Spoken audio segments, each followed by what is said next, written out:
Dis-moi franchement, Zico, le football, c'est plus de bonheur ou plus de souffrance? Je dirais plus de souffrance. Plus de souffrance, pourquoi? Parce que voilà, le footballeur vous montre ce que vous voulez voir, mais ce qui se passe, les nuits blanches, les salaires impayés, le manque de résultats, des blessures, les promesses non tenues, l'entourage, je vous dis, c'est Sadio plus de Mané souffrance. disait, Sadio Mané disait, j'ai connu la faim, j'ai connu la pauvreté, mais le football m'a appris qu'avec du travail, on peut tout surmonter. Qu'est-ce que tu peux dire de cette petite citation de Sadio Mané? Mais bien évidemment, Sadio, il a tout à fait raison. Pratiquement, quand vous regardez les footballeurs, les stars, pratiquement tous ces messieurs sont passés par euh, beaucoup sont passés par quoi dirais-je, des situations pareilles, surtout la souffrance, surtout en Afrique, où les conditions ne sont pas réunies. Pour moi, il a tout à fait raison. Mais une chose est d'être assidu, d'être sérieux, d'être professionnel et d'avoir son objectif devant soi et être focus, travailler surtout. Et je pense qu'il a raison. Et une fois arrivé à s'en sortir, aider les autres. Donc, bienvenue dans Tactique 3 Révélation, épisode 2. Aujourd'hui, notre invité, c'est Monsieur Yao Zikle Sekle, ancien footballeur professionnel togolais qui a bien sûr connu la gloire en Afrique et puis en Asie. Aujourd'hui, il est directeur sportif du CDF ACNO et du FSA. Merci d'avoir répondu à notre invitation. C'est un plaisir de t'avoir sur Tactique 3 comme d'habitude. Mon frère, merci d'avoir accepté mon Non, le invitation, merci à franchement. vous, Tacti 3. Merci pour cette opportunité. Voilà, je suis très content d'être là et vraiment merci. Voilà. Donc, comme je l'avais un tout petit peu dit, aujourd'hui, ici, on parle toujours sans filtre, on dit toujours les termes, on dit les vérités, parce que c'est ça, Tactique 3 Révélation, c'est le but, c'est de savoir ce qu'on ne sait pas ou bien ce qui n'est pas été dit pour que le grand public puisse le savoir. Déjà aujourd'hui, comme j'ai eu à l'annoncer, nous sommes avec un directeur sportif du CDF ACNO. Et Zico, dis-moi exactement, c'est quoi le rôle d'un directeur sportif? Merci pour la question. Le rôle d'un directeur sportif, déjà être directeur sportif, c'est un rôle très crucial. Un directeur sportif, c'est un décideur stratégique aux multiples casquettes. Je m'explique. Le directeur sportif, c'est celui qui a un carnet d'adresses bien garni. Un directeur sportif, c'est celui qui met son staff en place. C'est lui qui va chercher les joueurs qui vont dans la stratégie et de la physionomie de jeu de la direction. C'est lui qui est chargé aussi de, de chercher les contrats, de sortir les joueurs. D'abord, veiller à la formation surtout, aller chercher des jeunes talentueux qui ne sont pas que talentueux, mais qui sont dans la stratégie de la direction. Ce directeur sportif aussi, c'est lui qui tient le lien entre le staff, les joueurs et la direction. Comme je l'ai dit en début, être directeur sportif, c'est un décideur stratégique aux multiples casquettes. Si on commence ici, on ne va pas finir, mais c'est celui qui mène à bon port un projet sportif à bon port. Sans te mentir, en tant que passionné du football, je ne savais pas trop directement le rôle vraiment d'un directeur sportif parce que pour nous, bien évidemment, le directeur sportif, c'est celui qui se charge juste des transferts des joueurs et tout. Mais tu viens de là nous approfondir réellement ce que c'est qu'un directeur sportif. Et puis, c'est tout naturellement pour nous un grand plaisir de pouvoir savoir tout ça Non, le plaisir est partagé, de on ne cesse professionnels d'apprendre. comme vous. Merci. Et maintenant, on vous voit souvent aussi dans beaucoup de trucs. Par exemple, actuellement, nous sommes dans un tournoi ici au Togo qui s'appelle la Youth League. Vous êtes aussi, je vais dire, parmi le membre du comité d'organisation. Et dites-moi, c'est comment M. Zico Yao Sekle arrive à porter tous ces bagages? Oh, bon, qu'est-ce que je dirais par rapport à la Youth League, par exemple? Aujourd'hui, avant d'être directeur sportif de CDF CNO et de FSA, euh, j'ai vite, je me suis vite reconverti quand j'ai arrêté ma carrière parce que je pense que c'est l'énergie, c'est la grâce. Aujourd'hui, rentrer dans ou être dans beaucoup de choses pour le développement ou l'avenir de ces jeunes, comme tu viens de le dire, organiser des tournois de détection, travailler avec des académies et de ce tournoi Youth League dont je fais partie de l'organisation. Je dirais que c'est une grâce pour moi et aussi le vouloir d'aider, d'accompagner ces jeunes à réaliser leur rêve qui est de devenir footballeur.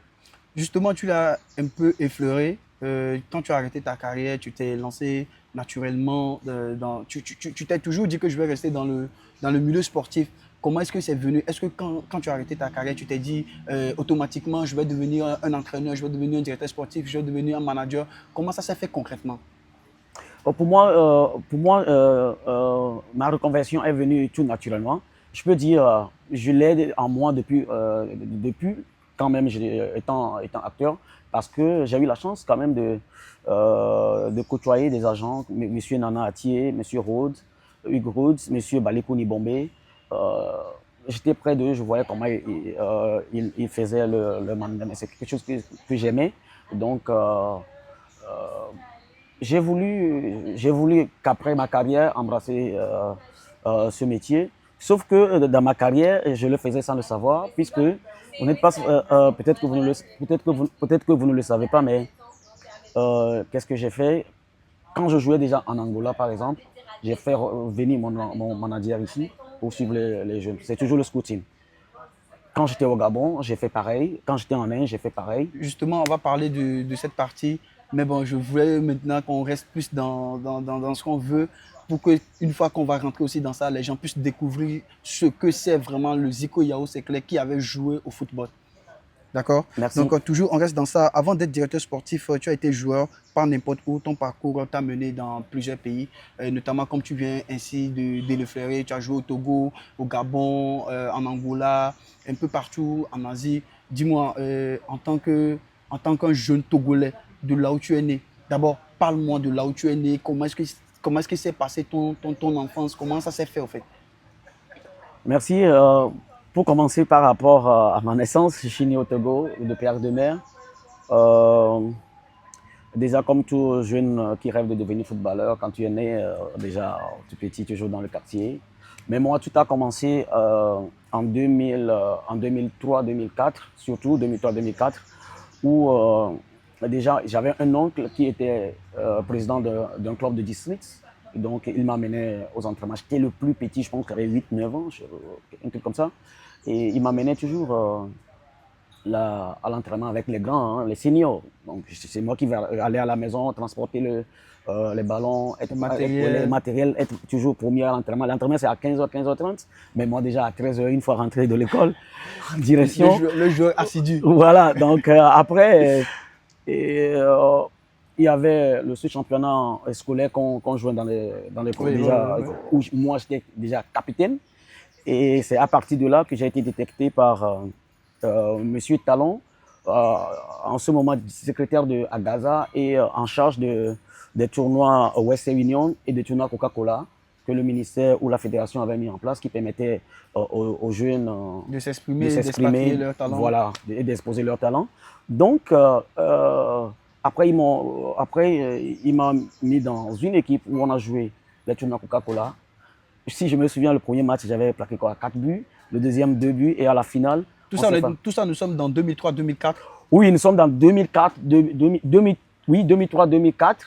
Et en 2004-2005, j'ai été repéré par M. Atiegbe Papi, qui déjà était l'entraîneur était ancien footballeur de Togo Télécom, de Gomido, et de Kakadl surtout, et qui a vu en moi un petit truc qui m'a invité à venir s'entraîner avec lui.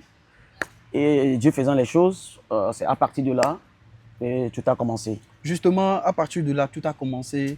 Et en quel moment exactement, ok, d'accord, ce moment où tu as été professionnel d'abord dans ton pays? C'est à partir de cette année 2005-2006. Et c'était quel club déjà? C'était le Bikinti de Bassa. Et je tiens à dire un grand merci, père son âme aujourd'hui, c'était comme un père, c'est M. Nibombe Wake qui a... Ah, oui, effectivement. c'est lui qui m'a sorti. Franchement, d'abord, j'aimerais qu'on fasse une pause à la mémoire de ce grand homme togolais qui a récemment perdu la vie. On a vu aussi la FTF qui lui a rendu honneur à sa manière. Ça fait vraiment c'est triste en fait de voir qu'il y a nos légendes comme ça qui partent. Et sitôt, si je peux le dire ainsi, on a tous suivi les péripéties qui se sont suivies. Et franchement, je ne savais même pas qui t'avait encadré. C'est pour cela que je fais cette petite pause pour lui rendre ce petit hommage aussi dans cette séquence qu'on est en train de faire dans Tactique 3 Révélation. Et j'espère que les abonnés vont adorer. Donc, merci de pouvoir poursuivre ce que tu voulais dire à propos. Merci. Mais comme je dis, c'est lui qui l'a eu écho. Il m'a appelé et il m'a dit j'ai appris que tu marques beaucoup de buts. L'attaquant. Oui. Et alors, je voulais que tu viennes jouer pour Gbeketi de Bassa. Justement, attends, avant de continuer, en ces années 2005, je vais dire que tu deviens petitement professionnel et dans le foot. C'était qui ton joueur préféré? C'était qui, toi, ton idole en 2005? Déjà de 2003 jusqu'en 2005, dont je vous parlais, moi, mon idole, c'était Adebayor. Adebayor n'était pas encore professionnel. Si. Il était, si, non, mais bien en 2003, oui, exactement, il était professionnel. Mais ce que je veux dire par là, c'est qu'il n'était pas encore connu parce que c'est l'époque. Mais moi, je le connaissais déjà. C'était l'époque de Metz et puis l'époque de Monaco. Non, mais comment se fait-il que déjà en 2005, Adebayor est ton mentor, si je peux le dire ainsi? Il peut être ton mentor peut-être, mais bon, pas ton idole. Non, c'était mon idole plutôt. Il n'était pas plutôt mon mentor parce que le mentor, c'est quelqu'un qui tu es proche, c'est quelqu'un qui s'occupe de toi ou qui te donne des conseils. Par contre, l'idole, je le voyais de là, je ne le connaissais pas. Et moi, c'était un de mes amis, il s'appelle Tchekwi Klenam, AP. C'était lui qui me parlait toujours. Et Zico, tu ressembles de malade à un Togolais, jeune Togolais qui joue à la réserve de Metz. Et moi, chaque fois quand il me disait ça, tu sais, en ce moment, il n'y a pas de réseau. Oui, c'était à l'antenne CFI, son papa était riche, mais tu ne peux pas aller regarder. Donc, et un matin, vous savez, moi, ma mère m'avait acheté une petite télévision. Et les samedis, paix à son âme aussi, M. Messan Tolou, qui faisait les journaux de 13 h. Et je pense que Adebayor était invité dans l'équipe première. Et pour son premier match, il marque un but. Donc, le samedi. Justement, Adebayor a disputé la CAN 2002. 2002, oui, déjà. Il a disputé la sous l'ère M. Tchanele Bana. Oui. Donc, mais en ce moment, moi, je ne le connaissais pas aussi trop. Et quand mon ami me disait non, écoute, tu le ressens de malade. Donc, quand il a marqué, il me dit tu es où? Je dis à la maison, il vient et il me dit regarde, je suis à 13 h, tu vas voir la personne dont je parle. Et je sors la télé, je mets ça, et puis je regarde, et c'est lui qui marque. Maintenant, quand il marque, c'est quoi la connexion? La connexion, c'est que le moment où l'image passait, ma mère passait pour aller dans les toilettes. Et elle a vu l'action, elle a dit oh, dans la langue elle dit oh, Zico. Et quand moi, dit non. Donc, nous allons pouvoir pour la télé. C'est là où cet amour est né. Ouais, donc, j'ai commencé par chercher, on allait au cyber pour chercher des informations. Et quand il marque 2 buts, et il y a Planète Jeune qui est sorti et c'était son poster qui est dedans. Et c'est mon ami toujours, Clédam, qui a pris ça parce que son papa était abonné à Planète. Et il a ramené ça, il y avait son petit poster dedans, j'ai enlevé pour mettre. Donc pour la petite histoire, c'était mon idole. Parce que comme je l'ai annoncé depuis le début de cette émission, on va parler sans filtre, on va se dire les vérités, on va vraiment creuser pour avoir cette authenticité de ce qu'on veut faire en fait. Et vraiment, moi-même je suis déjà surpris parce que déjà à cet âge, je me dis que moi personnellement, quand je vais trouver un joueur qui va être peut-être mon idole, parce que moi aussi je suis un passionné de foot, d'accord. En ce moment, quand on est gosse, on prend quelqu'un qui a déjà confirmé quelque part en Europe, mais le fait déjà de suivre Adebayor depuis ses débuts, c'est quelque chose de vraiment fort. Voilà, on disait, justement, on était en train de parler de vos débuts à Gbeketi de Bassa. À Gbeketi de Bassa, quand j'étais parti à Gbeketi, bien avant de partir à Gbeketi de Bassa, il faut noter qu'entre 2005 et 2006, sous toujours la houlette ou sous ses ordres, M. Talon, dont je vous parlais, à qui je salue au passage, a fait une sélection qui s'appelait la sélection Ligue de Lomé, qui nous permettait de jouer les championnats cadets. Donc avec cette sélection où j'étais aussi l'un des plus jeunes, c'était de la génération, nous sommes de la génération Segbefia, Jane, Wome Dove et autres, dont j'étais capitaine de cette sélection. Avec Jane? Oui, capitaine actuel de la sélection togolaise? Bien sûr, avec Wome Dove, Agidi Fovi, dans le temps. Et qu'est-ce qui s'est passé? On joue ce championnat sur 2 saisons, 2005-2006, où on était sacré champion, où on battait la sélection Ligue Lomé Commune S qui est de la sélection de Atakora, d'Abrao Kamaldine, de Maman. Mais après, la Coupe d'Afrique cadet 2007, les sélections s'est basé sur ce championnat-là pour sélectionner des joueurs pour la Coupe d'Afrique cadet que le Togo avait organisé dans le temps. Donc déjà, en 2005-2006, quand on a fini le championnat cadet, c'est là où M. Wake m'a amené au niveau de Bikinti de Bassar. Et quand il m'a appelé, je n'ai pas hésité une seconde. J'ai dit, ok, d'accord, il n'y a pas de souci. Il m'a envoyé chez quelqu'un pour prendre l'argent, pour prendre le bus. Je suis arrivé à Bassar. C'était un mercredi, je m'entraîne un jeudi. On doit aller au campement le vendredi. Tu maîtrises les dates, hein, parce que là, même les jours, oui, bien sûr. C'était mon début. Moi, le foot, c'était ma passion, c'est ce que je voulais faire. Donc, mon premier match, c'était mon premier match, c'était à domicile. On jouait contre Koroki, je ne sais pas si je me souviens très bien. 1-0, je marque à la 83e minute. Le match est plié. Le but de la victoire. Ouais, donc, et c'est là où l'histoire a commencé. Justement, on va avancer un peu parce que après Bikinti de Bassar, comment ça s'est fait? Tu as continué toujours au Togo, tu es resté toujours au Togo. Après Bikinti de Bassar, tu es parti où? Comment s'est fait ta progression petitement jusqu'à ce que d'abord tu ne sortes dans un premier temps pour quitter le Togo, ton pays natal? Merci. Il faut noter qu'après Bikinti, je suis rentré sur Lomé, c'est les vacances. Et moi, j'ai eu toujours cette chance-là d'être soutenu, aidé ou vite remarqué. Il y a Yerima Nasser, que je salue au passage, qui était capitaine emblématique de l'Étoile Finance, qui a écouté ce que j'ai eu à faire à Bassa, à Bikinti. Et je suis revenu dans mon club formateur qui était IAEC.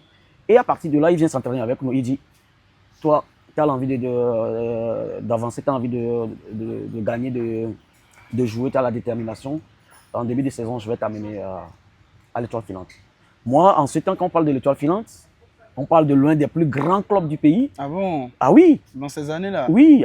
Là, de 2007, là, je vous parle de 2007-2008. D'accord. Et quand il me dit, frisson, l'Étoile Filante. Et en ce moment, la passion. Oui, l'Étoile Filante avait... Moi qui aimait déjà l'Étoile Filante et moi qui courais vers le bord de route pour voir l'Étoile Filante passer parce que son bus était tellement belle, jolie. On parle des années 2007-2008. Oui, et quand il jouait, oui, voilà. Finante, et puis, quand l'occasion s'est présentée, tu n'as pas hésité deux fois. Même pas. Signer. Et c'était très difficile. C'était très difficile quand on était parti, quand on avait commencé le stage avec le club.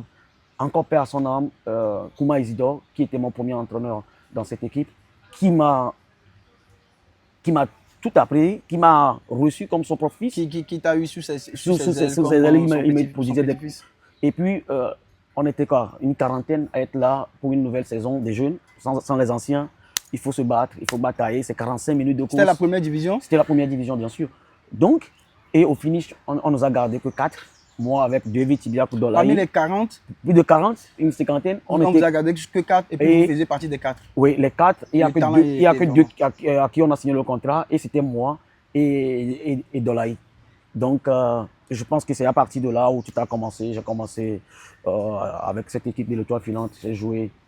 C'est après combien? Après 5 journées, j'ai commencé à jouer. Et aujourd'hui, après l'Étoile Filante, c'est après cette équipe d'Étoile Filante que je suis parti à Maranatha. Tu as fait combien d'abord? Tu as fait combien d'années à l'Étoile Filante? J'ai fait une saison. Si je comprends ce que je dis, tu as fait une saison à Bikinti de Bassar, tu as fait une saison à l'Étoile Filante de Lomé. Et après, justement, attends, avant de quitter l'Étoile Filante, tu sais, hier, il y avait le début du championnat de la D1 Le Nato. Oui. Et il y avait l'AS OTR qui recevait l'Étoile Filante. Et j'étais au stade. Tu étais au stade, bien sûr, naturellement. Donc, tu as vu la victoire de J'ai vu la victoire de cette équipe. Parce que déjà, l'année passée, l'Étoile Filante était super dans le dur. Et puis, déjà, le début de saison commençait face à l'OTR et gagner d'entrée. Qu'est-ce que ça te fait en tant que jeune passionné du football togolais? Non, pour moi, je pense que l'Étoile, non seulement c'est le début du championnat, et c'est eux qui reçoivent cette équipe très jeune, très dynamique de AS Non, Wauters. c'était l'AS Wauters qui reçoit plutôt l'Étoile filante. Ok, Oui, ok. c'est Wauters qui reçoit Voilà. l'Étoile filante. Donc, déjà, gagner ce match d'entrée fera du bien quand même à son nouveau staff. Pour la continuité, Pour bien la sûr, continuité, et puis parce pour la que stabilité. à ce coach-là aussi, M. Jolet, qui se bat pour pouvoir donner le meilleur de lui-même par rapport au système de jeu, s'asseoir un jeu lucide, rouler le ballon. Mais cette équipe de l'Étoile filante, comme tu viens de le dire, à la saison dernière, était pratiquement dans le dur. Mais on a vu aussi une autre petite visage de l'Étoile filante qui a posé le jeu, qui de bonnes sorties de ballon, de qualité individuelle, technique. Mais ce n'est que le début de saison. C'était la petite parenthèse Oui. parce qu'on sait déjà qu'ils étaient là et tout. Donc, on était en train de parler de nombre d'années que vous avez fait dans vos différents clubs. Et à l'Étoile filante aussi, vous avez dit que vous avez fait 1 an. Donc, après l'Étoile filante, Après l'Étoile filante, la carrière de Zico. Après l'Étoile filante, il faut noter que le championnat s'est arrêté à Lomé. Il y avait eu une petite crise où on n'a pas joué une saison pratiquement.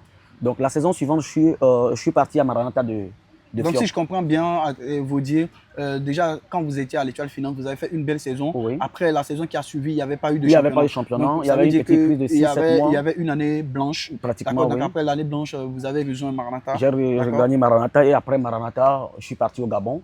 Justement, je veux qu'on suive vraiment le parcours de Zico pour que les gens puissent vraiment se reconnaître dedans. Parce que c'est un parcours immensement riche, si je peux le dire ainsi. C'est la grâce. Même si, je veux dire, c'est pas tout le monde qui peut avoir cette chance parce que vous avez fait énormément de pays. Mais avant d'aller vers ça, je veux aussi parler de votre parcours avec les éperviers.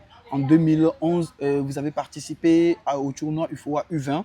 Ok, vous avez participé au tournoi UFOA U20 et il y avait justement un ancien footballeur qui disait, c'était Roger Mila, il dit quand tu joues pour ton pays, tu joues pour le sourire de millions de personnes. Ouais. Il dit que c'est là que tu comprends vraiment c'est quoi la responsabilité, le mot responsabilité. Dis-moi Zico, quand ça s'est fait pour la première fois que tu as porté le maillot des éperviers, même si c'est en U20, encore une fois dans les cadets, dis-moi qu'est-ce que tu as ressenti dans un premier temps? L'amour, la joie je sais pas, la joie, cette immense joie du travail accompli. Jouer pour son pays, peut-être vous n'avez jamais été footballeur, vous ne pouvez pas comprendre réellement ce que je voulais dire par là. Ça donne des frissons. En fait, c'est l'objectif de tout jeune qui joue au foot, de vouloir représenter son pays un jour. Et moi, oui, j'ai eu cette chance, étant très jeune, de porter le maillot de l'équipe nationale, que ce soit avec le U20 ou que ce soit avec l'équipe nationale locale. En ce temps, c'était en 2011-2012, oui. où c'était les éliminatoires. C'était plus l'UFOA, c'était pas l'UFOA, c'était les éliminatoires. D'accord. C'est après qu'on a fait en zone UFOA. Donc c'était les éliminatoires où on croisait la Guinée ici, on a fait le regroupement. La Guinée, tu as dit? Oui, la Guinée, oui, ton pays. Mon pays. Oui. La Syrie ici, on a reçu, où on les a battus ici à Lomé. Ouais. 2 buts. Et la Guinée, il faut faire un match nul pour partir au second tour. Et malheureusement, à la 90e minute, on marque un but contre notre propre camp. On est éliminé. Contre son camp. Maintenant, la Guinée a marqué un but ici à Lomé. On était éliminés. Compte tenu de cette histoire de but marqué à l'extérieur, c'était ce qui a été très difficile pour nous. Mais après, il y avait une continuité avec cette équipe nationale U20. Justement, je veux qu'on avance dans le temps. D'accord, qu'on respecte le temps dans tout ce que tu as eu à faire. D'accord, donc justement, encore pour ça, on était en train de s'évader vers le Gabon.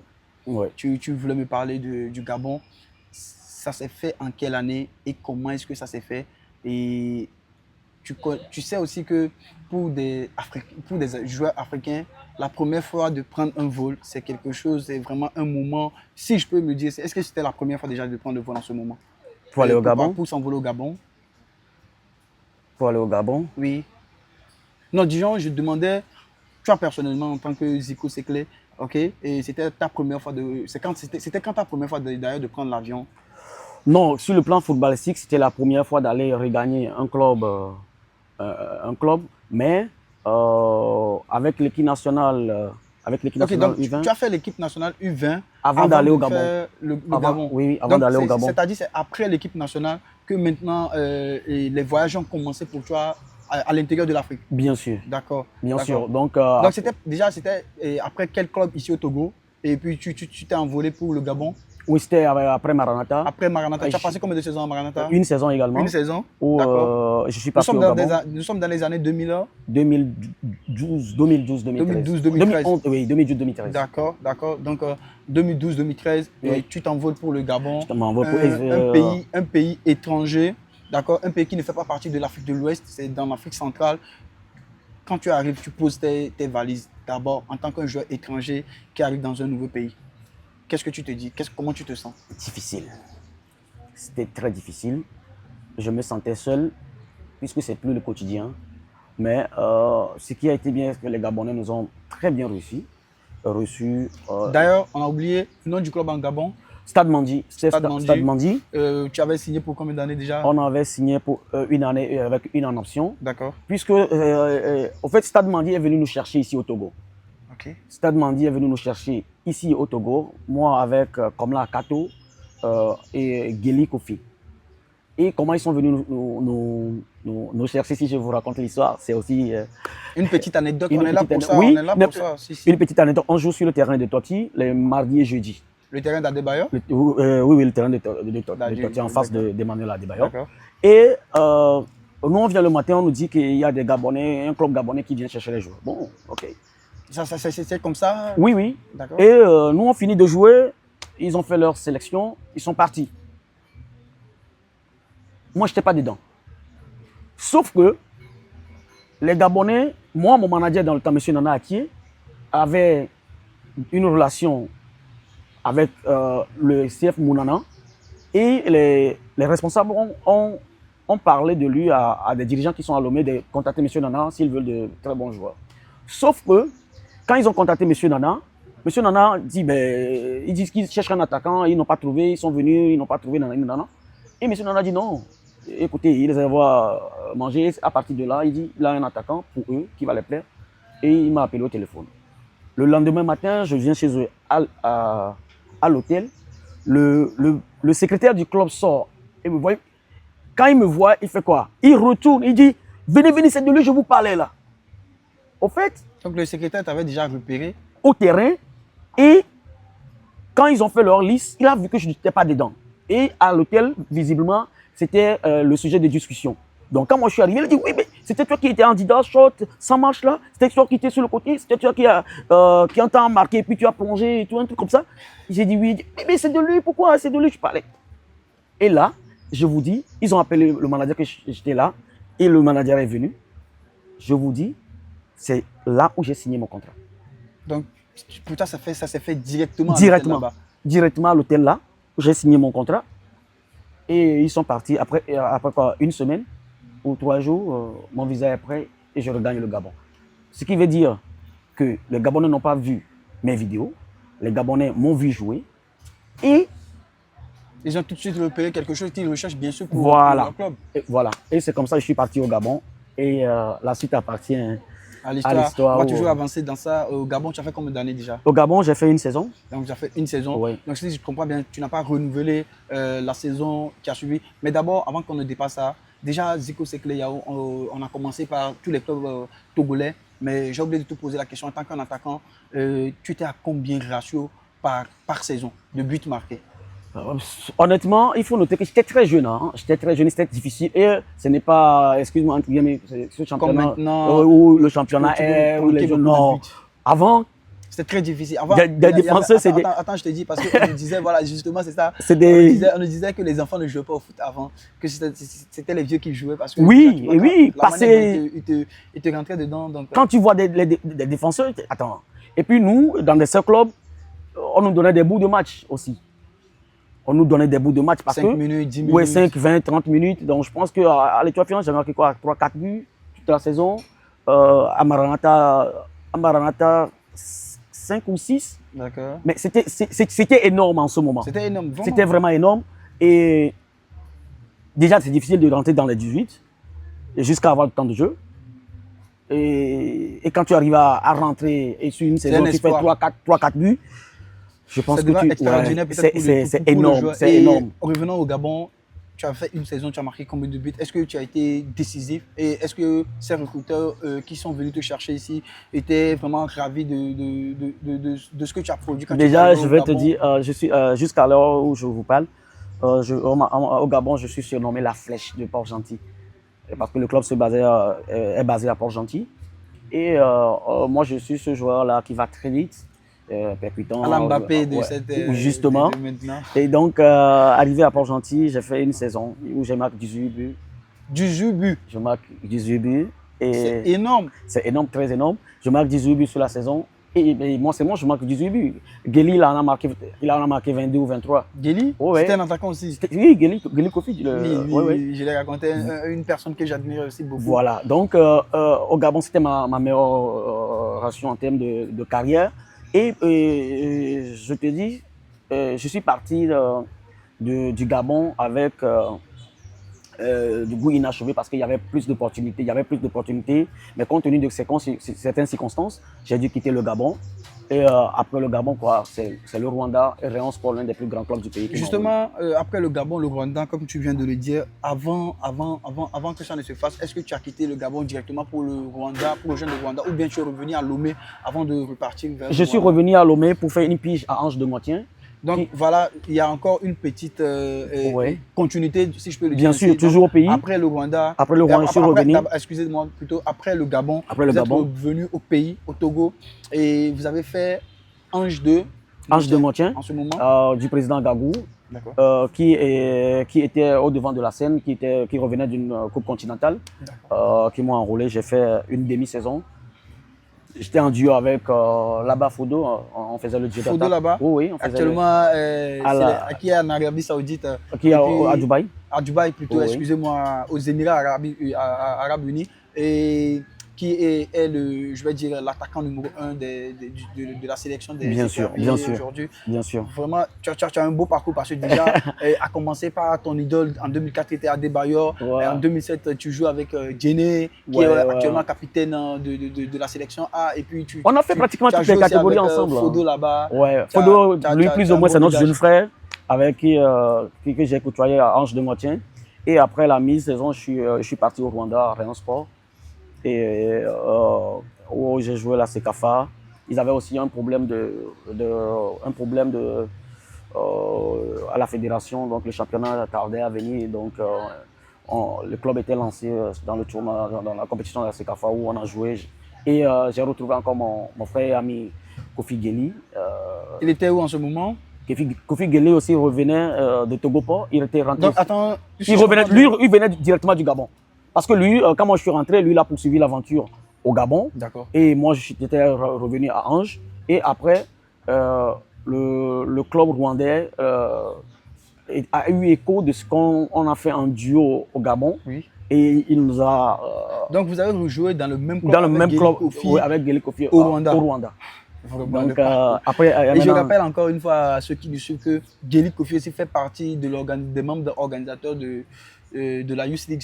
Et un acteur très actif aussi pour le développement de ce football aussi. Pour rentrer dans une petite parenthèse, justement, on continue au Rwanda. Vous avez raconté encore Gueli Kofi. Oui. Vous jouez encore une fois ensemble. Est-ce que la paix prend la mayonnaise prend toujours là-bas aussi? Oui, la mayonnaise a pris, puisque Kofi, moi avec Kofi, on a ces deux profils différents. Les profils diffèrent. Et puisque Kofi, lui, il est plus en profondeur, moi, il est plus en profondeur, moi, je suis plus pointe et vitesse sur le côté. Donc, moi, dans les petites déviations. Oui, dans les petites déviations. Non, Kofi est plus dans les petites déviations. Moi, je suis plus vers le jeu vers l'avant. Donc, du coup, moi, j'avais aussi la possibilité de jouer sur les côtés. Par contre, Kofi, quand tu le fixes là, il te marque 3, 4, 5 buts. Donc, du coup, on a fait quoi? On a fait 5, 6, 7 matchs ensemble. Après, moi, je suis parti de là. Je suis parti de Rayon Sport. Au Rwanda, d'abord, tu as fait combien de saisons encore là-bas? Rayon Sport, on a fait une saison. Une saison. Ouais.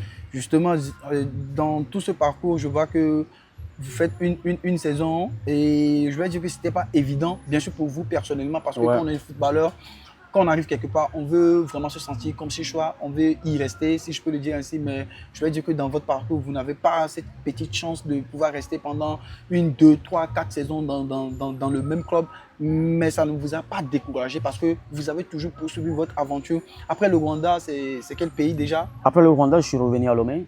D'accord, encore une fois. Encore une fois où j'ai joué à Gaza. D'accord. À Gaza de Lomé. À Gaza où... on est dans les années 2000. On est dans les années 2004, 2015, 2014, 2015. 2014-2015 justement. J'ai joué avec à Gaza où on faisait une très bonne saison. J'étais deuxième du classement, sélection nationale locale, éliminatoire CHAN, tout allait très vite. Justement, on revient encore sur cette petite parenthèse. En 2014-2016, vous étiez appelé à l'équipe nationale après pour les CHAN éliminatoires parce que j'ai fait des recherches et puis j'ai vu ça. Est-ce que c'est vraiment vrai? Vous avez fait partie de cette équipe bien sûr que oui, bien sûr que oui. Même à cette époque, je pense que le championnat était en cours. J'étais le deuxième ou troisième arbitre du championnat. Oui, j'étais sélectionné, j'ai joué des matchs avec cette équipe. Malheureusement, on était éliminé au premier tour. L'aventure n'a même pas démarré, si je peux le dire. Et puis, la venue de Claude, c'était sous l'ère Tom Selfitz. Et après, M. Claude Leroy est venu et il nous a rappelé. Ils ont rappelé des joueurs. Et moi, j'ai eu le malheur de perdre ma mère dans cette période où M. Claude était arrivé en sélection. Ils ont fait des regroupements. Donc, quand j'ai fini par enterrer ma mère, moi, j'étais parti. Paix à son âme, qu'elle repose en paix. Celle qui s'est battue pour que je sois celui qui suis. Et justement, je reviens sur la petite anecdote que vous nous avez racontée sur Emmanuel Adebayor en 2002, où votre mère passait devant l'écran, elle a vu Adebayor et puis elle a dit que mon fils, demain mon fils sera joueur un peu comme lui. Est-ce que déjà, pour parler un peu de votre maman qui est décédée, paix à son âme, quand elle voyait le parcours de son fils qui voyageait, comment se sentait maman? Ma mère était cette femme-là, brave, travailleuse. Moi, tu crachais Elle était fière de son fils, bien sûr. Oui, moi, ma mère m'a tout donné. Je peux dire, ma mère m'a éduqué. Un cœur pour tous nos moments. Moi, ma mère m'a tout donné. Chapeau. Tu t'imagines, pour quitter Adidogon pour les entraînements, par exemple, de l'étoile filante, si je commence par là, c'est pratiquement quoi, 2500 l'aller-retour. Et tu imagines, tu viens dans une équipe où tu es jeune, tu ne peux rien réclamer, tu es là, tu attends. C'est ma mère qui faisait tout ça. Le temps de revenir, elle. Je vais dire par là que c'est cette chance que tout le monde n'a pas. Oui. C'est cette chance que tout le monde n'a pas parce que déjà nos mamans, nos papas, avec la mentalité qu'on a souvent de dire l'Afrique et tout. Ils n'accompagnent pas ces jeunes de cette manière, comme tu viens de le dire. Une maman qui donne 2500 francs à son fils à cette époque il aille revenir pour jouer au football. C'est une maman qui croyait vraiment à son fils et puis qui croyait au rêve de son fils, ce que beaucoup de personnes ne font pas aujourd'hui. Je ne peux pas étaler tout ce que cette dame a fait. C'était une petite parenthèse parce qu'on ne peut pas bien sûr dire, peut-être si on va le dire, si les abonnés sont d'accord, on va refaire encore une autre parce qu'avec Zico, on ne va jamais manquer d'histoire. Merci. Et puis on va continuer sur ça après l'équipe nationale. Après, vous avez aussi joué en Angola et d'après mes recherches aussi, vous avez fait l'Inde, le Yémen et l'Égypte. Dites-moi en résumé un peu après tout ce parcours, d'accord, et quelle a été la plus grande leçon que tu as appris? Ma plus grande leçon, c'est que ça m'a permis de devenir celui que je suis aujourd'hui. D'accord. Qui est je dirais, de regarder, de voir, d'apprendre.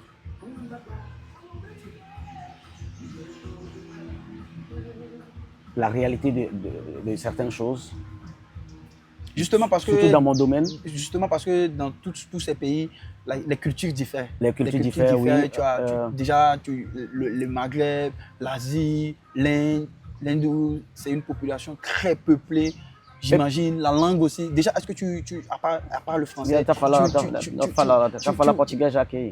Ça, c'est quelle langue? Ça, c'est le portugais. Ça, c'est le portugais. Ouais, c'est le plus. Donc déjà tu as voyagé un peu. Au Rwanda, on parlait le Kinyarwanda qui est Mezoute et Mezoubon. Donc, tu as grignoté un peu de toutes ces cultures. Aujourd'hui, on peut ressentir toutes ces cultures en toi parce que tu l'as vécu personnellement, tu faisais partie de ces personnes qui l'ont vécu et tout. Dis-moi, est-ce que tu as une anecdote particulière à nous raconter et dans tous ces pays que tu as joué, c'est-à-dire du J'en ai partout en plus. Hein. Gabon, truc. Mais bon, moi, je veux préférer une anecdote sur l'Inde parce que l'Inde, c'est un pays que moi, je ne connais pas. Et c'est un pays aussi, je vois, est-ce que tu comprends leur langue, comment ils s'expriment? Parce que là-bas, et comment je vais dire, la religion, Ouais. elle est différente de ce que nous voyons dans le monde. Et ils sont très peuplés, les éléphants, les bœufs, les histoires. Raconte-moi une petite anecdote de l'Inde, s'il te plaît, si tu en as. Si, j'en ai beaucoup, surtout en Inde, oui. Euh, Qu'est-ce que je dirais une fois arrivé en Inde? En fait, quand on te dit tu vas jouer en Inde, tu ne vois pas les choses, tu vois les choses différemment. Tu te dis, parce qu'à la télé, on nous montrait les trucs de bouddhisme, on nous montrait pas les trucs qui concernent le football. Bon, maintenant, on nous dit va jouer en Inde. Moi, je cherche une opportunité et je rentre en Inde. Ce que je vois, si je vous dis, vous n'allez pas croire.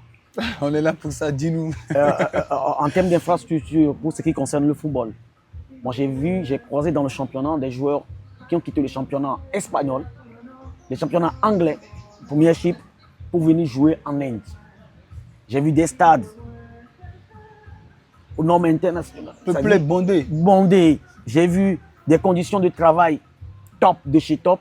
Et pour vous dire vrai, c'est en Inde que moi j'ai eu toutes les conditions réunies pour faire ce que j'aime faire, qui est le football. Pratiquer le football. Ouais. Donc, et nous, on était très bien traités, bien logés. À chaque match, il y a toujours ce monde-là qui vient, il y a des supporters passés par signer des autographes. Maintenant, il y a aussi ce peuple-là qui est très accueillant, ce peuple indien qui nous a appris leur culture. Avec leur truc de Oui, bien sûr. C'est toujours des habits ou leurs trucs qu'on met ici. Ils ont aussi des restaurants ici. Des restaurants chics. Hein. Bien sûr, si j'y vais.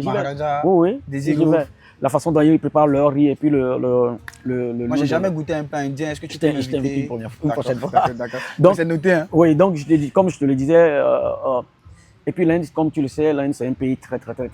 Et large, ils sont à plus de 1 milliard de personnes. Et nous, à chaque fois, on n'a jamais fait un match en Inde pour relier une ville en voiture. Ça a été toujours le vol. Durant tout le championnat, ça a été toujours le vol. C'est-à-dire que c'est tellement vaste, tellement grand. Et puis avec des conditions de travail exceptionnelles. Si c'était le but, tu peux faire plus d'une journée sans arriver même dans la ville. Mais en vol, on faisait quoi? Transit de 3 aéroports avant d'arriver pour aller jouer dans le même pays. Dans le même pays, c'était énorme. Mais au-delà de tout ce que j'ai aimé dans ce pays, non seulement l'accueil, mais les infrastructures. Ce pays est un véritable régal. Ce qu'on nous montre à la télé, c'est du faux.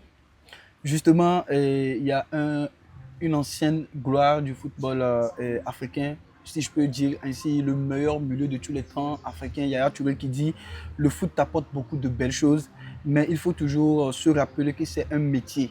C'est pas un rêve éternel. » Parce que là, on rentre vraiment dans un sujet qui me plaît beaucoup. Tu as dit qu'en Inde, il y avait toutes les conditions qui étaient réunies. Parce que déjà, être footballeur, on suppose déjà, parce que nous, quand on est derrière la caméra, on se dit, quand on voit quelqu'un qui prend déjà l'avion, on se dit, bon, lui, il a tout.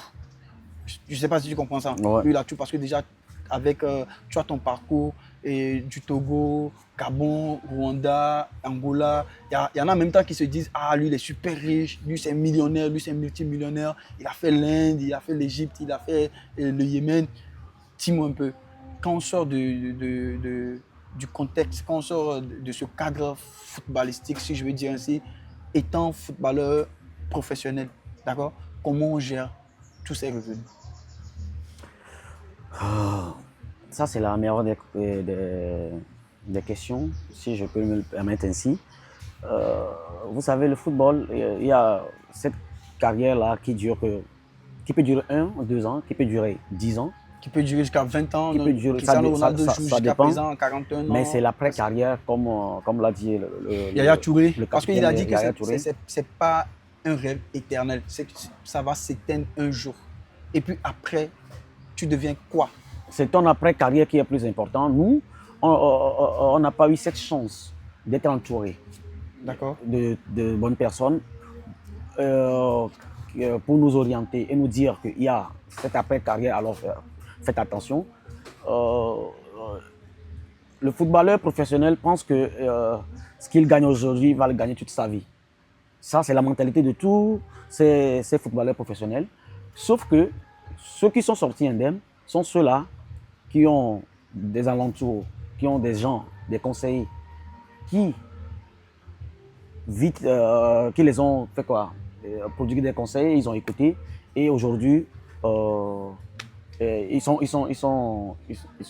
confortables. Aujourd'hui ils sont stables.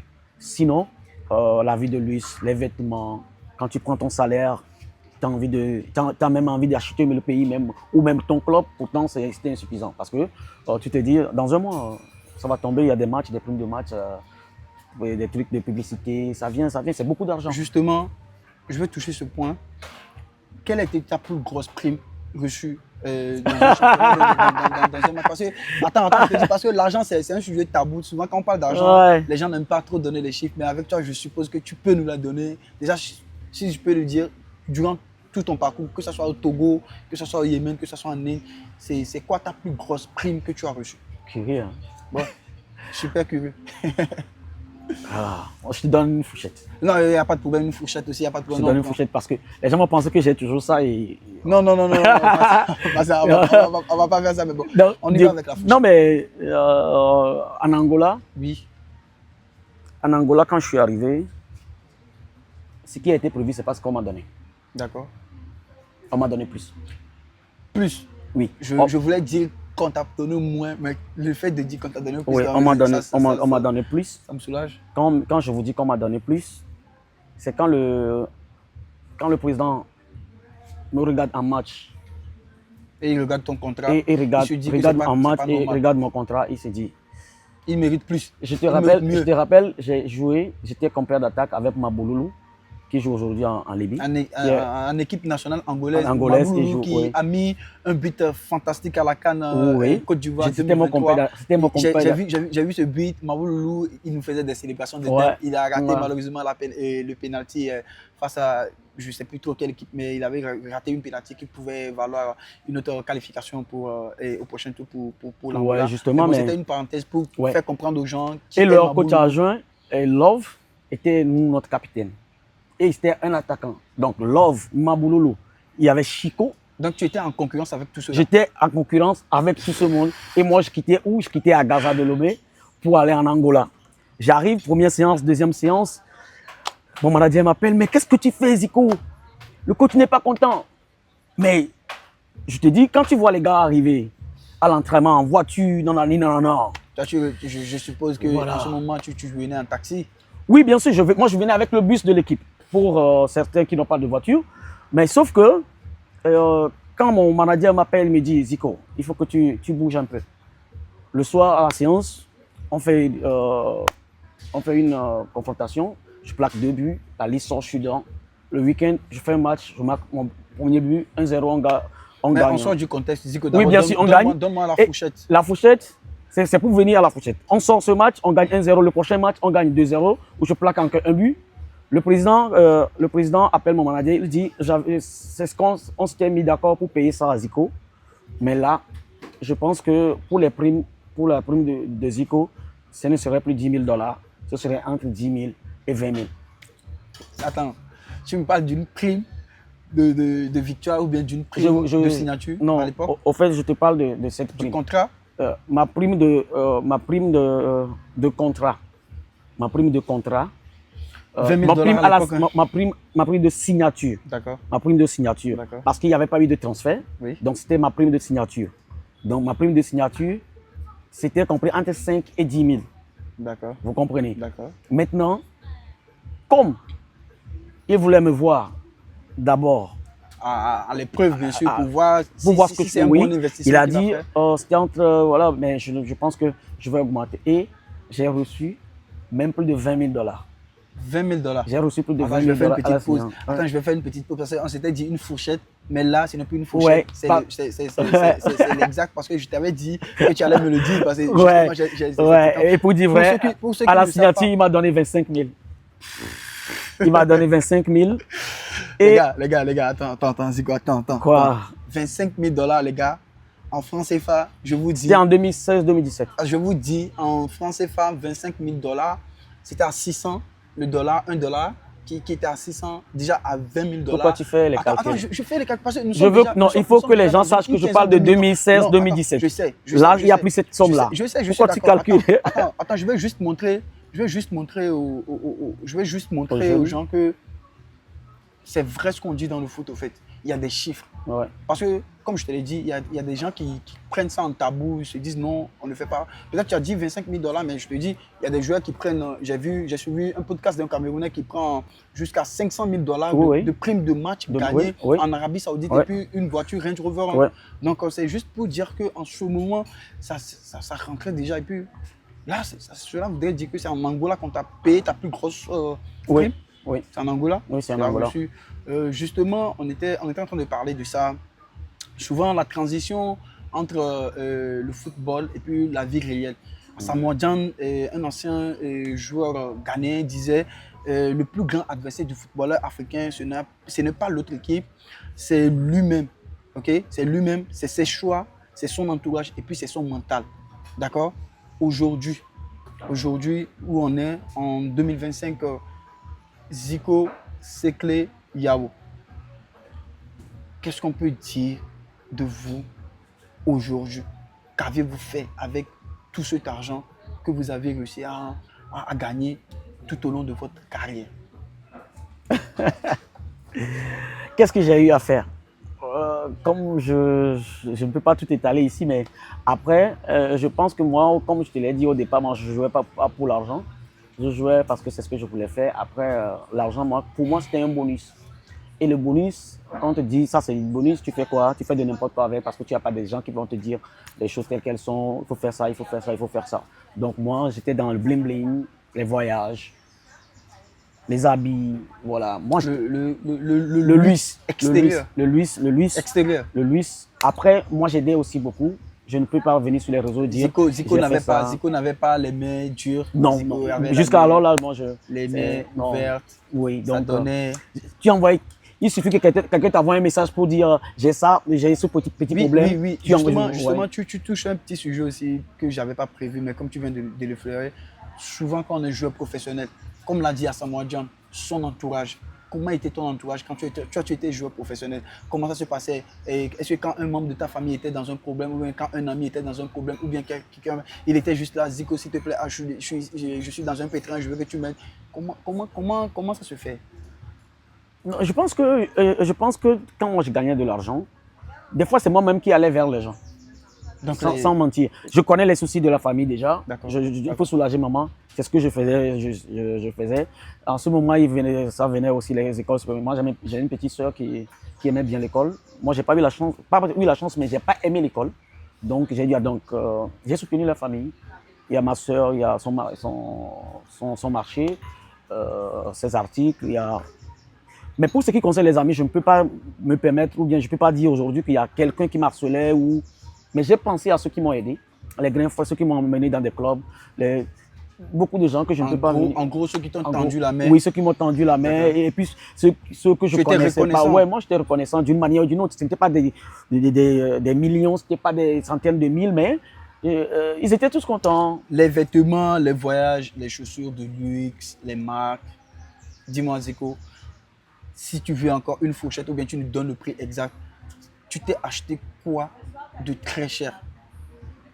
Je parle bien sûr des vêtements, des voyages, ou bien peut-être une voiture, ou bien quelque chose comme ça. Mais qu'est-ce que tu t'es acheté de très cher? Quand j'étais au Gabon. Et puis tu te dis, ah ouais. Je vais te donner cette petite anecdote. Quand j'étais au Gabon, d'accord. C'était en 2012. D'accord. En 2012, je touchais 350 000 en termes de salaire. D'accord. Franc CFA. Franc CFA. Il faut le rappeler. Les gens se disent, c'est pas un dollar. Hein. Voilà, franc CFA. Et une fois, on était parti au centre commercial avec Kofi. Il y avait, alors je suis Yeezy qui était de Kenny West qui était sorti. Et là-bas, à Port-Gentil, c'est cher. Et les articles qui sortent en Europe, le lendemain, tu le trouves là. Tu vois, on était parti, moi j'ai dit, c'était joli. Quand je vois le prix, c'est 220, 230 000 francs CFA.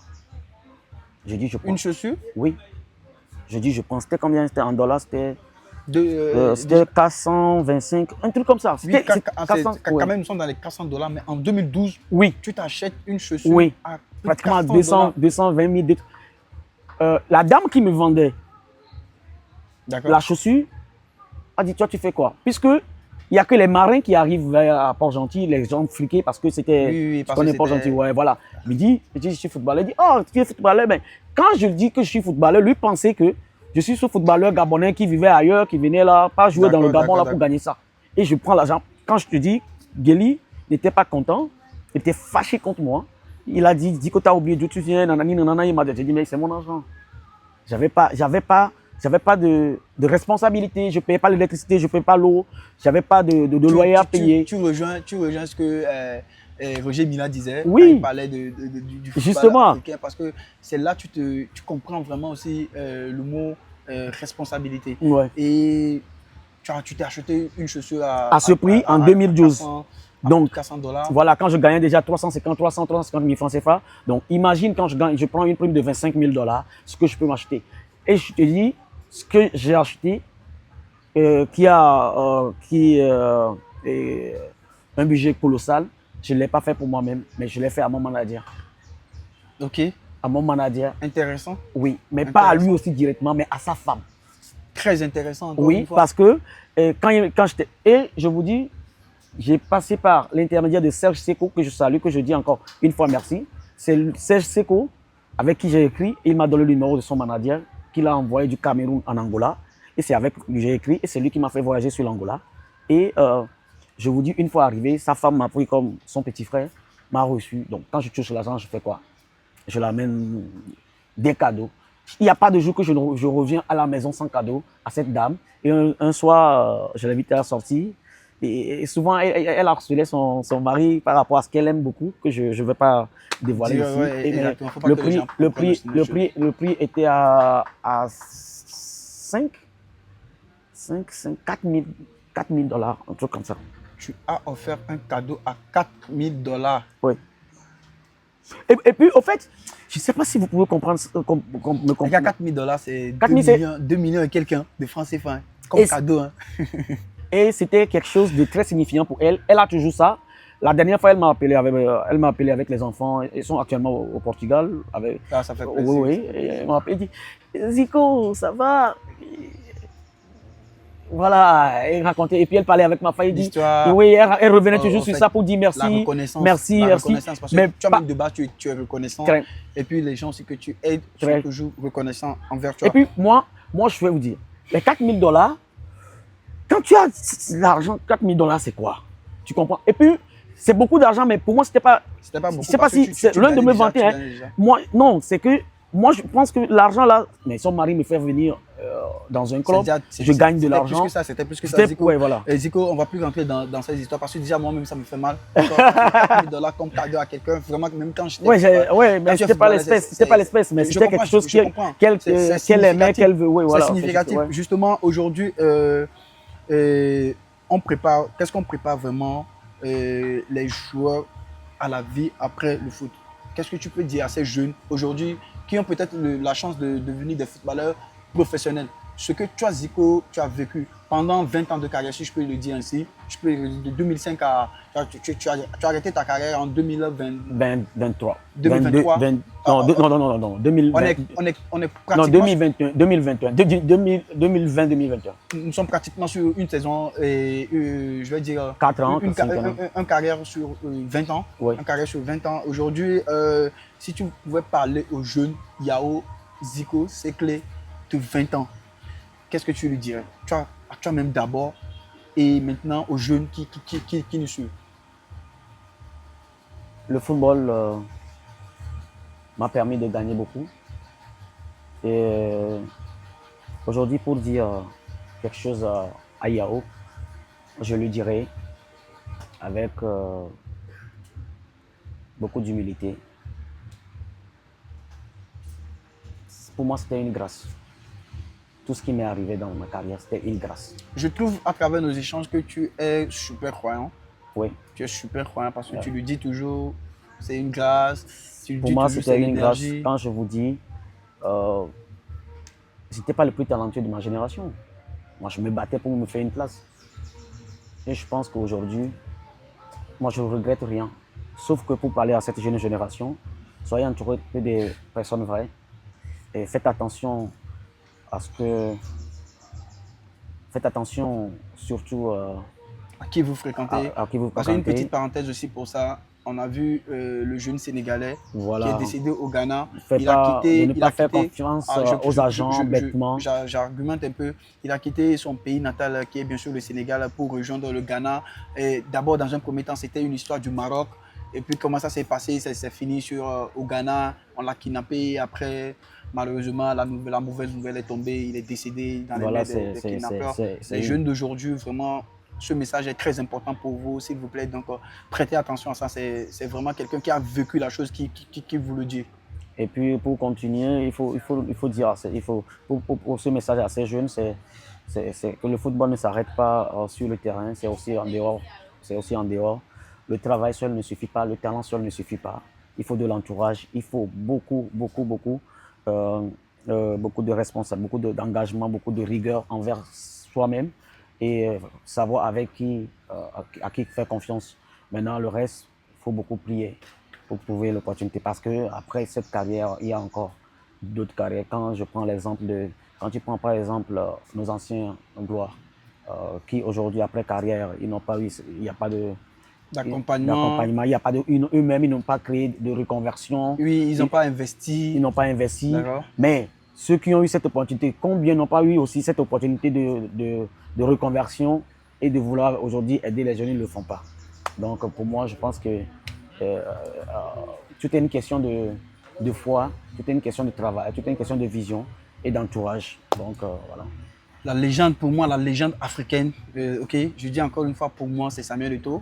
Et Samuel Eto'o dit, en Afrique, nous avons le talent. Ce qu'il nous manque, c'est la structure et la discipline pour aller jusqu'au bout de nos rêves. Quand Samuel Eto'o dit ça, c'est profond parce que c'est Samuel Eto'o. Samuel Eto'o, on a tous vu ses documentaires, on a tous vu ce qu'il a fait. Et pour en arriver jusque-là et puis dire ça, Zico, aujourd'hui, de ce que je te dis sur Samuel Eto'o, quand tu écoutes aussi ce qu'il dit, qu'est-ce que tu ressens et puis qu'est-ce que tu peux encore ajouter à cette jeune génération qui, pour moi, ne connaît vraiment pas le sens du sacrifice et de la discipline. Vous parlez de Samuel Eto'o, ce monsieur que je suis à la lettre, pour moi, qui est un modèle aujourd'hui. Quand je me bats, quand je me lève, je vais sur sa page, j'essaie de voir ce qu'il fait au quotidien.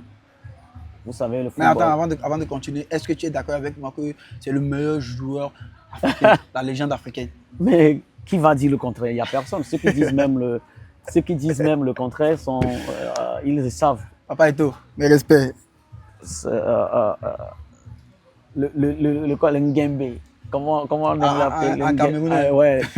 C'est un monstre. Non, c'est un Mais monstre. pour revenir À se dire, à se dire, je pense qu'il a totalement raison sur tous les plans. Ici en Afrique, on manque beaucoup de choses. Et il faut des gens comme Samuel Eto'o pour bouger les choses. Les infrastructures,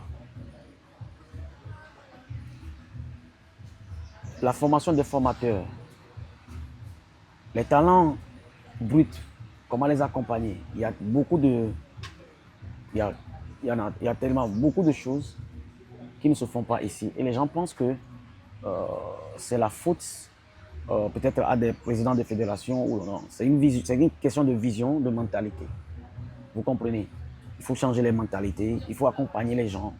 Il faut faire une équipe soudée qui a la même vision autour de ça pour pouvoir avoir les résultats. voilà, Zico, on a eu à beaucoup papoter et c'est une bonne matinale. On a beaucoup parlé de Zico, joueur. On a commencé bien sûr en tant que directeur sportif du CDF Acno et puis de FSA.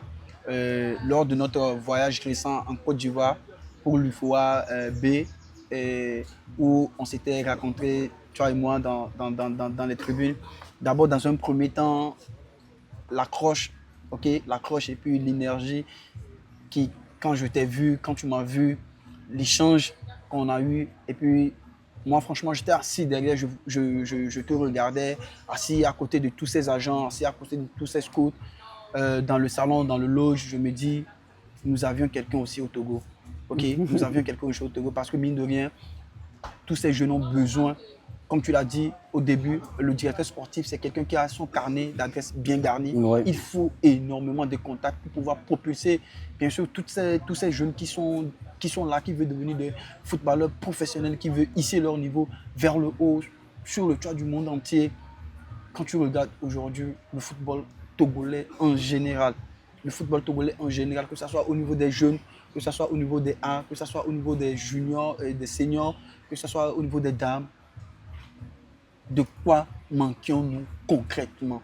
Qu'est-ce qui nous manque pour devenir, je ne vais pas dire numéro un en Afrique ni en Afrique de l'Ouest, mais pour faire quelque chose au fait?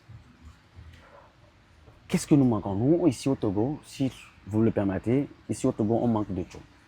En termes d'infrastructure, en termes de formation des formateurs, en termes de, de, de talent, en termes de vision. Attends, je te dis, le talent, je vais dire le talent, c'est quelque chose de délicat parce qu'on ne peut pas dire qu'on manque de talent. Parce qu'il y en a énormément. Moi, je vais dire, c'est la manière d'accompagner ces talents. Parce que les talents comment je vais dire ça? Les talents peuvent naître, mais mourir après s'il n'y a pas un bon accompagnement. Comme l'a dit Samuel Eto'o dans ses dires, où il dit nous avions beaucoup de talents en Afrique, mais justement, c'est la structure et puis la discipline qui nous manque plus. Et je rejoins ça, tout ça à notre football aujourd'hui, le football togolais. Le football togolais manque de vision. Notre football manque de vision.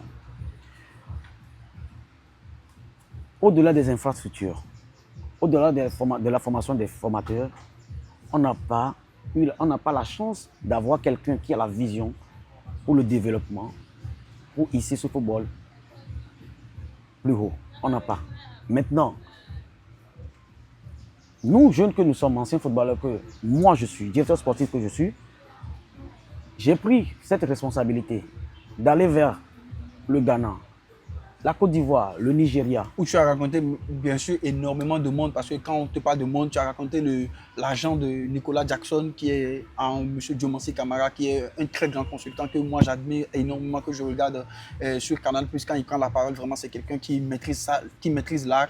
Et je vais dire que tu as une bonne adresse, parce que si on veut parler aujourd'hui des contacts que vous aviez, déjà d'ailleurs, donne-moi les cinq grands contacts que tu as dans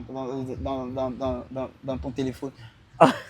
Les contacts des joueurs. Tu veux que je dévoile mon... Mais oui, mais juste des noms, parce que tu sais, ça ne doit pas être un sujet tabou, que les gens sachent vraiment que la personne à qui ils ont affaire, en fait, genre, son carnet d'adresse. J'ai déjà commencé par dire Diomansi Kamara, là tout le monde connaît Diomansi Kamara. Déjà, je travaille avec Unique Group, je travaille avec Horizon Group, qui ont pratiquement combien? Plus d'une 40-70 clubs européens sous la main. D'ailleurs, la dernière fois, on était à Abidjan. Qu'est-ce qu'on a fait? On a ramené 32 clubs européens. Et c'est quoi? C'est 15 jeunes Ivoiriens qui ont signé pro. Aujourd'hui, je reviens sur la question du football togolais, qui a un problème majeur. Aujourd'hui, moi, mon devoir ou mon objectif, c'est d'aider ces jeunes Justement, je voulais toucher ce point, ça fait partie des derniers points qu'on va toucher pour bien sûr finir, parce que nous tendons vers la fin, la transmission, le message, d'accord? Aujourd'hui, si tu devais résumer ton parcours en une phrase, ce serait quoi? Et qu'est-ce que tu peux dire à cette nouvelle génération togolaise, bien sûr, parce que nous sommes des Togolais et il faut d'abord mettre en avant le Togo. Qu'est-ce que je peux dire? Pour résumer ton parcours, ta carrière, toi, ce que tu es aujourd'hui. Je pense qu'ils ont besoin de travailler. Seul le travail d'abord, malgré qu'ils ont du talent, il faut qu'ils travaillent. Maintenant, quand tu es Togolais et tu travailles, c'est aussi insuffisant.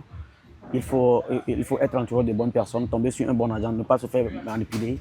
Et surtout rester concentré sur l'objectif. Maintenant, au-delà de tout ça, nous, on fera le reste du boulot. Le reste du boulot qui est d'aller vers les clubs, qui est d'aller vers des dirigeants capables de nous aider à vous aider et à vous sortir vous sortir, pour vous exporter en Europe.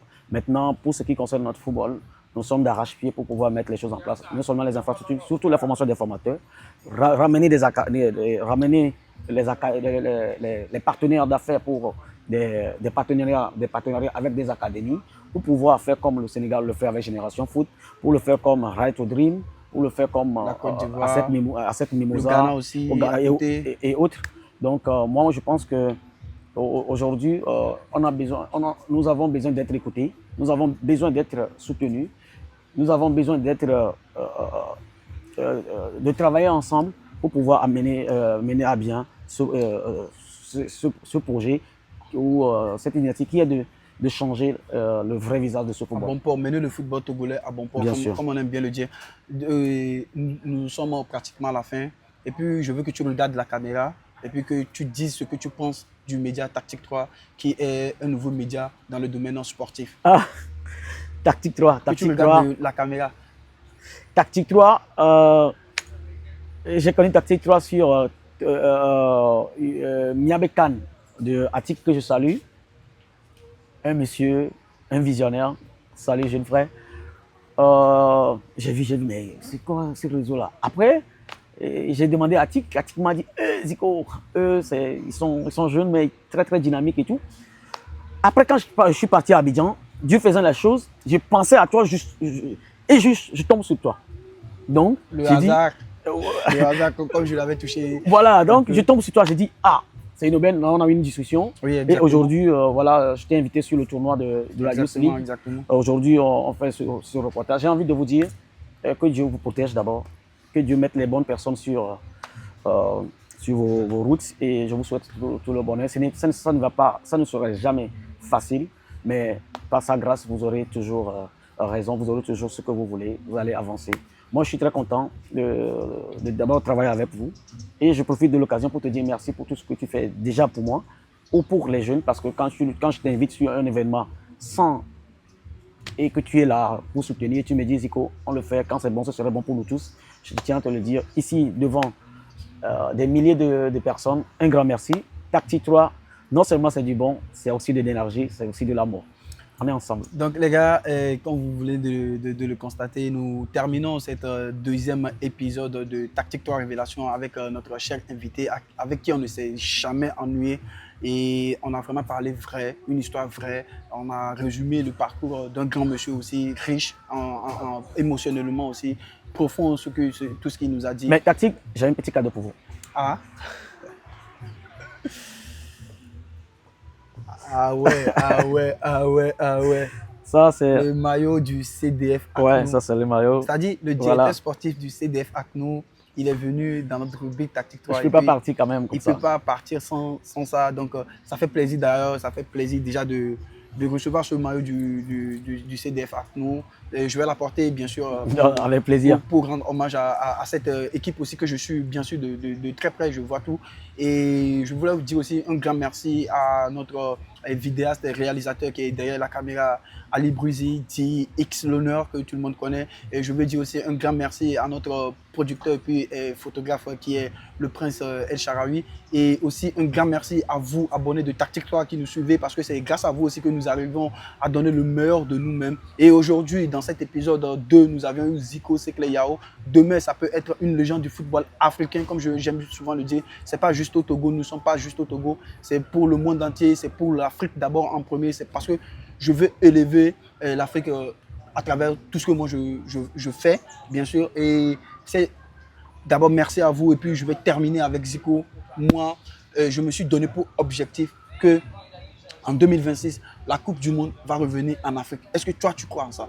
Oui, mais c'est le football, tout est possible. Après, que ça revienne en Afrique, c'est bien pour l'Afrique. C'est déjà bon, c'est ce que je voulais, voilà, que nous ayons, que nous mettons tous ensemble et puis pour le faire. Et aussi un grand merci à la maison qui nous accueille aujourd'hui. Cet épisode, elle est réalisée au restaurant, à la maison d'hôtes, le patio qui nous a offert son encadrement pour pouvoir réaliser ce petit interview avec notre cher aimé Zico Sekle Yao, comme j'aime bien l'appeler. Merci beaucoup à vous tous les gars. Dites-moi en commentaire quel joueur, vous vouliez que j'invite quel joueur pour l'épisode 3 de Tactique 3 Révélation pour qu'on ne le s'ennuie jamais sur notre chaîne YouTube. Merci. N'oubliez pas aussi d'activer la cloche de notification pour recevoir toutes les vidéos que nous allions faire sur cette chaîne.